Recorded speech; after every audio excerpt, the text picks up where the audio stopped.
नमस्कार, मैं हूं प्रवीण गौतम।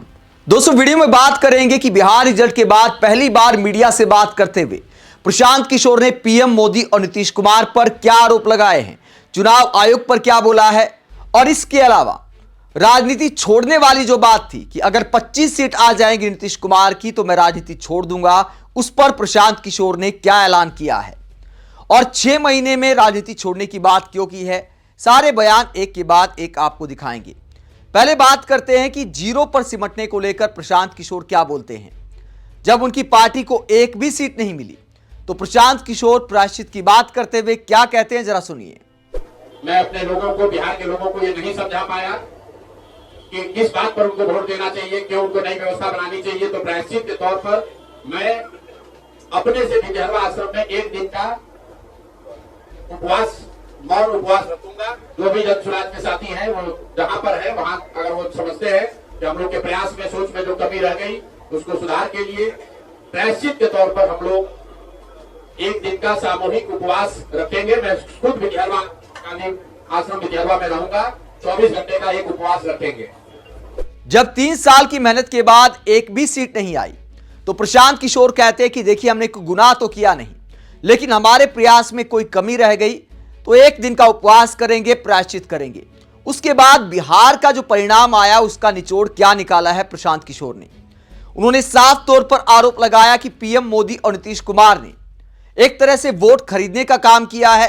क्या आरोप लगाया प्रशांत किशोर ने नीतीश कुमार पर, जरा सुनिए। चुनाव के परिणामों को लेकर जो बात है उस पर बहुत विवेचना हो रही है। आपने भी कहा, बड़े बड़े विशेषज्ञ आकलन कर रहे हैं। कोई बता रहा है कि पैसे से जीत लिया गया, कोई बता रहा है कि लालू जी के डर से ध्रुवीकरण हुआ इसलिए जीता गया।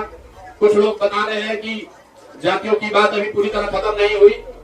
मैं यहाँ चुनाव के विश्लेषण के लिए नहीं बैठा, लेकिन एक बात तो बिल्कुल स्पष्ट है कि पहली बार स्वतंत्र भारत के इतिहास में और खासकर बिहार में पहली बार ऐसा हुआ है कि कोई चुनाव जिसमें सरकार ने करीब करीब 40,000 करोड़ रुपया जनता के पैसे को खर्च करने का वादा किया है।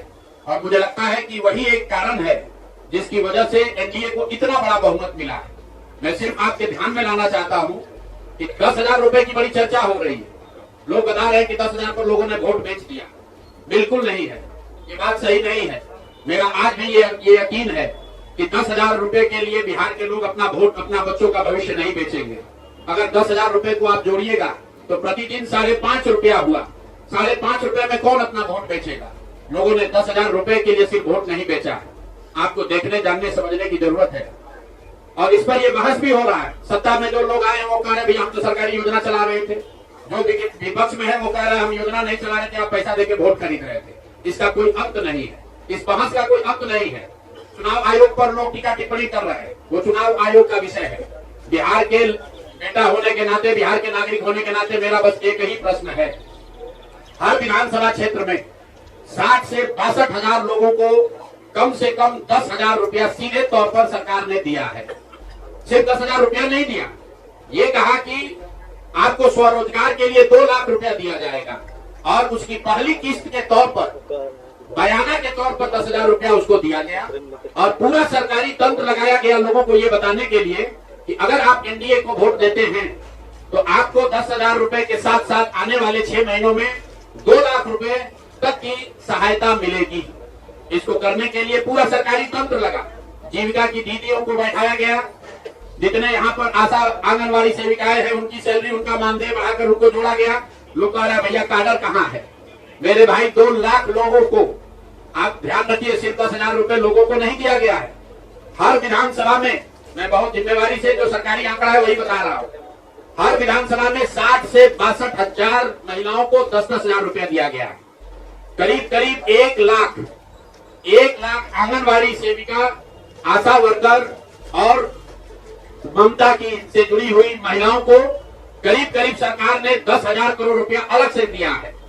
इसके साथ ही विकास मित्र और टोला सेवकों को 25,000 रुपया एक बार में, और जो लोग प्रवासी मजदूर बाहर से आए उनको 5,000 रुपया दिया गया है कपड़ा के नाम पर। तो कुल मिलाकर 29,000 करोड़ रुपया, करीब करीब 29,000 करोड़ रुपया बांटा गया है। 40,000 करोड़ रुपए की योजनाओं की घोषणा की गई है। अब हम यहाँ इसलिए नहीं बैठे हैं ये कहने के लिए कि इसी वजह से हम लोग चुनाव हार गए। मेरा अब सीधा सरकार से एक आग्रह है कि आपने 2 लाख रुपए देने का वादा किया है, जनता ने आपको मत दे दिया, अब आप सत्ता में बैठे हैं, तो कृपा करके जो 1.5 लाख महिलाएं, 1.5 करोड़ महिलाएं हैं जिनको आपने 10,000 रुपया दिया है, उन सभी महिलाओं को अगले 6 महीने में 2 लाख रुपए तक देने की व्यवस्था कीजिए, क्योंकि अगर वो हो जाएगा तो बिहार से बेरोजगारी दूर हो जाएगी, बिहार से पलायन बंद हो जाएगा। और अगर आपने ये नहीं किया तो ये बिल्कुल स्पष्ट हो जाएगा कि आपने ये 10,000 रुपया किसी योजना के तहत नहीं दिया था, सिर्फ और सिर्फ वोट खरीदने के लिए दिया था। तो वोट खरीदने के लिए पैसा दिया गया है कि किसी योजना के तहत पैसा दिया गया है, सरकारी योजना के तहत, इसका प्रमाण इस बात पर है कि आने वाले 6 महीने में सरकार ने स्वरोजगार के नाम पर जो पैसा जारी किया है उस क्षेत्र में और पैसा और मदद जारी की जाती है या नहीं की जाती है। तो प्रशांत किशोर कहते हैं कि 10,000 रुपए तो बयाने के तौर पर दिए गए थे, अब 2 लाख रुपए देने होंगे वरना सड़क पर संघर्ष किया जाएगा। वहीं चुनाव आयोग पर सवाल उठाते हुए प्रशांत किशोर ने क्या कहा, जरा सुनिए। वोट चोरी के मुद्दे पर हम लोग का स्टांस जो है वो बिल्कुल क्लियर है पहले दिन से। ये बिहार का मुद्दा नहीं है। जो चुनाव की पूरी प्रक्रिया है उसमें वोटर लिस्ट बनने से लेकर आचार संहिता के अनुपालन का, वोटिंग के दिन के, जैसे यहाँ पर आप जीविका की दीदियों को बाकायदा आपने मोबिलाइजर बनाकर सरकारी व्यवस्था के तहत बूथ में बैठाया है। तो पूरे वोटर लिस्ट बनाने की प्रक्रिया, आचार संहिता के अनुपालन की प्रक्रिया, वोटिंग के दिन जो हो रहा है वो, उसमें सरकारी तंत्र का इस्तेमाल, दुरुपयोग या उपयोग, और वोटिंग के बाद जो महाराष्ट्र से लगातार दिख रहा है कि अंतिम 2 घंटे में 15%, 20% एक्स्ट्रा वोट होना, फिर चुनाव आयोग का उसका डिटेल नहीं जारी करना और 3 दिन के बाद ये बताना कि इतना वोट हो गया, ये बड़े मुद्दे हैं। हम लोग बहुत छोटी पार्टी हैं, हम लोग को तो इतना नहीं ताकत है, लेकिन आपके माध्यम से मैं ये जरूर देश के विपक्ष को ये कहना चाहूंगा, इस पर गंभीरता से बात करने की और इसको जरूरत पड़े तो सुप्रीम कोर्ट में ले जाने की जरूरत है कि आज की तारीख में, आज की स्थिति में जो आचार संहिता पहले से बना हुआ है वो कितना कारगर है या नहीं कारगर है। दोस्तों, प्रशांत किशोर का इस बात को लेकर भी मजाक बनाया जा रहा है और सवाल पूछा जा रहा है कि वो राजनीति कब छोड़ेंगे, क्योंकि उन्होंने चुनाव में एक बड़बोला बयान देते हुए कहा था कि अगर 25 सीट आ जाती हैं नीतीश कुमार की तो मैं राजनीति छोड़ दूंगा।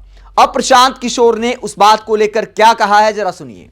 हम लोग एक भी विधायक न जीते कोई बात नहीं, जन सुराग, और कई लोगों का सवाल है नीतीश कुमार को 25 सीट आने की बात है, तो मैं आपके सामने घोषणा कर रहा हूँ कि जो 25 सीट हमने बात कही थी उस पर बिल्कुल कायम है।